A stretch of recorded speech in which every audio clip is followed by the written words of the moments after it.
नमस्कार मित्रांनो, एक सेकंद डोळे बंद करा आणि विचार करा. जर तुम्हाला भारतातलं सर्वात श्रीमंत राज्य निवडायचं असेल तर कोणतं नाव डोक्यात येतं? बहुतेक जण म्हणतील महाराष्ट्र, कारण मुंबई. काही जण म्हणतील दिल्ली किंवा गुजरात. पण थांबा, 2025च्या डेटानुसार तामिळनाडूचा जी एस डी पी म्हणजे ग्रॉस स्टेट डोमेस्टिक प्रोडक्ट, ते आहे 31.55 लाख कोटी रुपये. हो, महाराष्ट्रानंतर दुसऱ्या क्रमांकाचं राज्य आणि मानवी उत्पन्न 3.61 लाख रुपये, जो भारताच्या सरासरीपेक्षा खूप जास्त. पण हा आकडा एवढा का वाढला आणि तामिळनाडूच का? 1950च्या दशकात तामिळनाडू हे बिहार किंवा उत्तर प्रदेशसारखं शेतीप्रधान आणि गरीब राज्य होतं. साक्षरता दर फक्त 30%.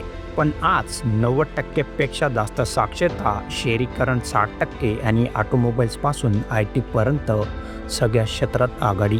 हे कसं शक्य झालं? यामागे आहे शिक्षण, इंडस्ट्री आणि स्मार्ट गव्हर्नन्सचं मिश्रण. आजच्या व्हिडिओमध्ये आपण तामिळनाडूच्या या यशाची 5 मुख्य कारणं शोधणार आहोत. मी डेटा घेऊन आलोय इकॉनॉमिक सर्व्हे, स्टॅटिस्टिक्स मिनिस्ट्री आणि इंडिया टुडेच्या रिपोर्ट्समधून.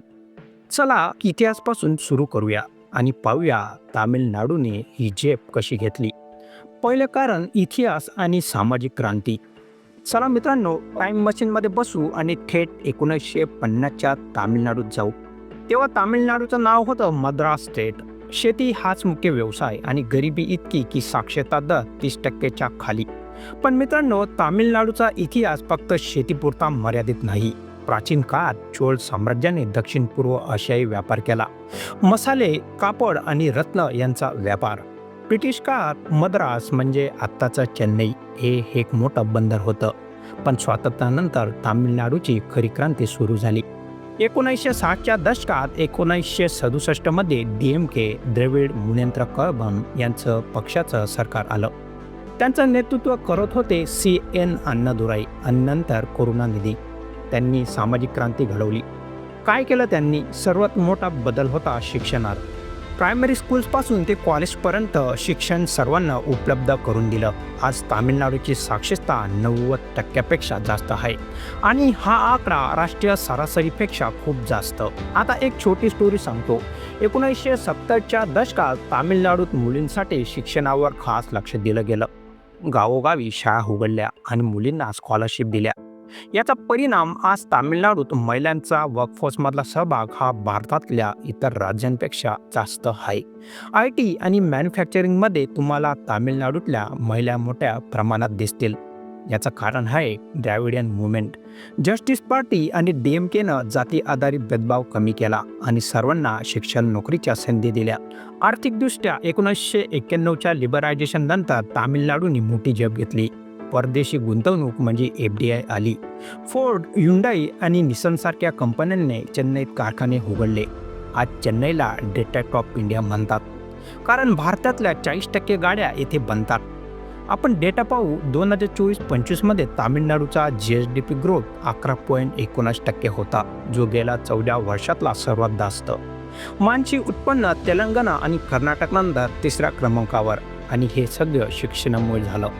तामिळनाडूत 40%+ IIT, NIT आणि इतर टॉप संस्था आहेत. दुसरं कारण आर्थिक पिलर्स. काय बनवतं तामिळनाडूला श्रीमंत?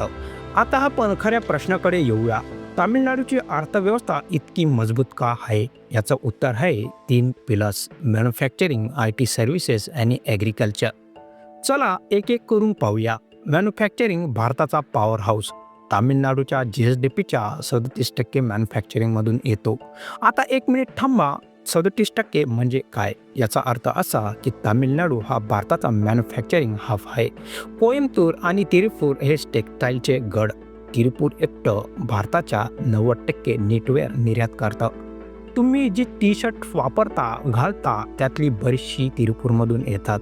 आणि ऑटोमोबाईल्स. चेन्नईत ह्युंडाई, फोर्ड, BMW आणि रेनॉल्डचे मोठे कारखाने आहेत. 2023मध्ये तामिळनाडूतून ऑटोमोबाईलची निर्यात $20 बिलियन एवढी होती. लेदर इंडस्ट्री ही मोठी आहे. वेल्लोर आणि डिंडिगुल हे भारतातल्या 70%पेक्षा जास्त लेदर प्रोडक्शनसाठी जबाबदार आहेत. पण यामागचं रहस्य काय? इन्फ्रास्ट्रक्चर. तामिळनाडूत 6 मोठी बंदरे, 4 आंतरराष्ट्रीय विमानतळ आणि उत्तम रस्ते. तामिळनाडू इंडस्ट्रियल डेव्हलपमेंट कॉर्पोरेशन म्हणजे TIDCO याने स्पेशल इकॉनॉमिक झोन्स बनवले, जिथे कंपन्यांना टॅक्स बेनिफिट मिळतात. एक उदाहरण सांगतो, सी पेरू बुंदरमला हिंडाईचा प्लांट. हा प्लांट 1996 मध्ये सुरू झाला आणि आज तो भारतातला सर्वात मोठा कार प्रोडक्शन आहे. आता दुसरा पिलर IT आणि सर्व्हिसेस. चेन्नईला सास कॅपिटल ऑफ इंडिया का म्हणतात माहिती आहे का? कारण इथे ॲमेझॉन, कॉग्निझंट, TCS आणि इन्फोसिस सारख्या मोठ्या कंपन्या आहेत. तामिळनाडूच्या GSDPच्या 54% हा सर्व्हिस सेक्टरमधून येतो. फक्त चेन्नईच नाही तर कोइंबतूर, मदुराई आणि त्रिची येथेही IT पार्क्स आहेत. 2023 मध्ये IT निर्यात $30 बिलियन होती. पण यामागचं कारण शिक्षित लोक. तामिळनाडू दरवर्षी लाखो इंजिनियर्स आणि टेक्निकल ग्रॅज्युएट्स तयार होतात. आणि मजेदार गोष्ट, तामिळनाडूचे इंजिनियर्स फक्त भारतातच नाही तर सिलिकॉन व्हॅलीतही काम करतात. तिसरा पिलर ॲग्रिकल्चर, स्मार्ट शेती. तिसरा पिलर ॲग्रिकल्चर. आता तुम्ही म्हणाल, अरे तामिळनाडू तर इंडस्ट्रियल आहे, शेती कुठून आली? पण थांबा, तामिळनाडूच्या GSDPच्या 13% शेतीतून येतो. धान, ऊस, केळी आणि मसाले यांचं प्रोडक्शन मोठ्या प्रमाणात. आणि कोयर इंडस्ट्री.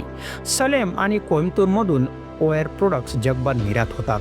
तामिळनाडूने स्मार्ट फार्मिंग टेक्नॉलॉजीचा वापर केला, ज्यामुळे प्रोडक्टिव्हिटी वाढली. आता एक महत्त्वाचं कारण, सरकारच्या पॉलिसीज. MK स्टॅलिन यांच्या नेतृत्वाखालील DMK सरकारने 2030 पर्यंत $1 ट्रिलियन इकॉनॉमीचं टार्गेट ठेवलंय. 2024 मध्ये तामिळनाडूनं $10 बिलियन परदेशी गुंतवणूक मिळवली. तामिळनाडू ग्लोबल इन्व्हेस्टर्स मीटमुळे टाटा, विनफास्ट आणि पेकोट्रॉन सारख्या कंपन्या आकर्षित झाल्या. तिसरं कारण सामाजिक आणि राजकीय फॅक्टर्स. स्टॅलिनचं योगदान. तामिळनाडूचं यश फक्त आर्थिक नाही तर सामाजिक आणि राजकीय आहे. चला याची काही कारणं पाहूया. शिक्षण आणि आरक्षण. तामिळनाडूत 61% आरक्षण आहे, भारतातला सर्वात जास्त. यामुळे मागासवर्गीय आणि खोलच्या जातींना शिक्षण आणि नोकऱ्यांमध्ये संधी मिळाली. आज तामिळनाडूत 99% मुलं प्रायमरी स्कूलमध्ये जातात. आणि महिलांसाठी अम्मा कॅन्टीन, फ्री बस आणि स्कॉलरशिप्स यामुळे महिला आर्थिकदृष्ट्या स्वावलंबी झाल्या. दुसरं हेल्थ आणि सोशल वेलफेअर. तामिळनाडूत इन्फंट मॉर्टॅलिटी रेट भारतातला सर्वात कमी. हॉस्पिटल्स आणि पब्लिक हेल्थ स्कीम्स यामुळे लोकांचं आयुष्यमान वाढलं. मिड डे मील स्कीम जी आज देशभर आहे ती तामिळनाडूतच सुरू झाली. तिसरं राजकीय स्थिरता आणि MK स्टॅलिन यांचं योगदान. DMK आणि AIADMK यांनी गेल्या 50 वर्षात स्थिर सरकार दिलं. त्यांनी पॉप्युलिस्ट नाही तर डेव्हलपमेंट ओरिएंटेड पॉलिसीज आणल्या. उदाहरणार्थ जयललिता यांनी विजन तामिळनाडू 2023 लॉन्च केलं, ज्याने इन्फ्रास्ट्रक्चर आणि इंडस्ट्रियल बूस्ट दिला. आता बोलूया वर्तमान मुख्यमंत्री MK स्टॅलिन यांच्या योगदानाबद्दल. 2021 पासून ते मुख्यमंत्री आहेत आणि त्यांच्या नेतृत्वात तामिळनाडूनं डबल डिजिट ग्रोथ गाठली. 2024 आणि 25 मध्ये 11.19%. हे द्रविडियन मॉडेल यांचं यश आहे, ज्यात सामाजिक न्याय, शिक्षण आणि इंडस्ट्रीला प्राधान्य दिलं. स्टॅलिन यांनी $1 ट्रिलियन इकॉनॉमीचं टार्गेट ठेवलं आणि ते साकार करण्यासाठी TN रायझिंग इन्व्हेस्टर्स कॉन्क्लेव्ह यासारख्या इन्व्हेस्टर आयोजित केले. तुटुकुडी इंडस्ट्रीजवर फोकस. महिलांना आर्थिक सक्षम बनवणे. ते म्हणतात की महिला तामिळनाडूच्या अर्थव्यवस्थेचे बॅकबोन आहेत. आणि नवीन हॉस्पिटल्स उघडणं, जसे चेंगुलपट्टू जिल्ह्यात 110 कोटीचा प्रोजेक्ट. स्टॅलिन यांनी केंद्र राज्य संबंधावर पॅनल बनवण्याची मागणी केली, ज्याने राज्यांना अधिक स्वायत्तता दिली. तामिळनाडू एकमेव राज्य आहे ज्याने डबल डिजिट ग्रोथ गाठली. महाराष्ट्राचा GDP $500 बिलियन आहे तर तामिळनाडूचा $33 बिलियन. महाराष्ट्र GDP पुढे आहे, पण ग्रोथ रेटमध्ये तामिळनाडूने कधी आघाडी घेतली. उदाहरणार्थ 2022 आणि 23 मध्ये तामिळनाडूची ग्रोथ ही 8.19% होती तर महाराष्ट्राची 9.4%. महाराष्ट्रात मुंबईसारखं फायनान्शियल हब आहे, पण तामिळनाडूची अर्थव्यवस्था अधिक डायव्हर्सिफाईड आहे. मॅन्युफॅक्चरिंग आणि IT मजबूत. देवेंद्र फडणवीस, एकनाथ शिंदे आणि उद्धव ठाकरेंसारख्या नेत्यांच्या सरकारमध्ये राजकीय अस्थिरता, कर्जवाढ आणि शेतकरी आत्महत्या वाढल्या. 2025 मध्ये जानेवारी ते मार्चमध्ये 767 शेतकऱ्यांनी आत्महत्या केल्या, मुख्यतः विदर्भात. महायुती सरकारवर इंडस्ट्रीज बाहेर जाण्याचा, मुख्यतः गुजरातकडे भ्रष्टाचार आणि ग्रामीण संकट हाताळण्यात अपयशाचा आरोप आहे. महाराष्ट्राची कर्जे वाढली आहेत आणि अर्थव्यवस्था ती तर मेल्टडाऊनच्या उंबरठ्यावर आहे. असं काही रिपोर्ट सांगतात.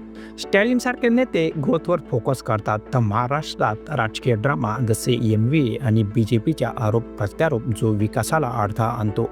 परिणामी तामिळनाडूचा पेर कॅपिटा इन्कम महाराष्ट्रापेक्षा जास्त असू शकतो काही मॅट्रिक्समध्ये आणि ग्रोथ सस्टेनेबल आहे. चौथं कारण चॅलेंजेस आणि भविष्य. मित्रांनो, तामिळनाडूचं यश मोठं आहे आणि चॅलेंजेसही आहेत. वॉटर क्रायसिस हे सर्वात मोठी समस्या. कावेरी नदीचं पाणी, ड्राय फार्मिंग आणि क्लायमेट चेंज यामुळे शेतीवर परिणाम होतोय. दुसरं, इन्फ्रास्ट्रक्चरवर अजून गुंतवणूक हवी. आणि तिसरं, बेरोजगारी. शिक्षित तरुणांना रोजगार मिळणं गरजेचं आहे, पण भविष्य ते ब्राईट आहे. तामिळनाडू इलेक्ट्रिक व्हेकल्स आणि रिन्युएबल एनर्जीवर फोकस करत आहे. टाटा आणि विनफास्ट यांची EV प्लांट्स लवकरच सुरू होणार आणि IT सेक्टर तो अजून वाढणार. मित्रांनो, तामिळनाडूचं यश हे शिक्षण, इंडस्ट्री आणि स्मार्ट गव्हर्नन्सचं मिश्रण आहे. इतर राज्यांनी यातून शिकण्यासारखं खूप आहे. शिक्षणाला प्राधान्य, इन्फ्रास्ट्रक्चर व गुंतवणूक आणि सामाजिक समावेशकता हे तामिळनाडूचं सूत्र आहे. 2030 पर्यंत $1 ट्रिलियन इकॉनॉमीचं स्वप्न खरं होईल का? मला वाटतं होईल. हा व्हिडिओ आवडला आता लाईक करा, सबस्क्राईब करा आणि बेल आयकॉन दाबा. कमेंट्समध्ये सांगा तुम्हाला तामिळनाडूच्या यशामागचं कोणतं कारण सर्वात इंटरेस्टिंग वाटलं आणि पुढे कोणत्या राज्यावर व्हिडिओ हवाय नक्की सांगा. पुन्हा भेटू एक नवीन विषयासह. तोपर्यंत जय हिंद, जय भारत.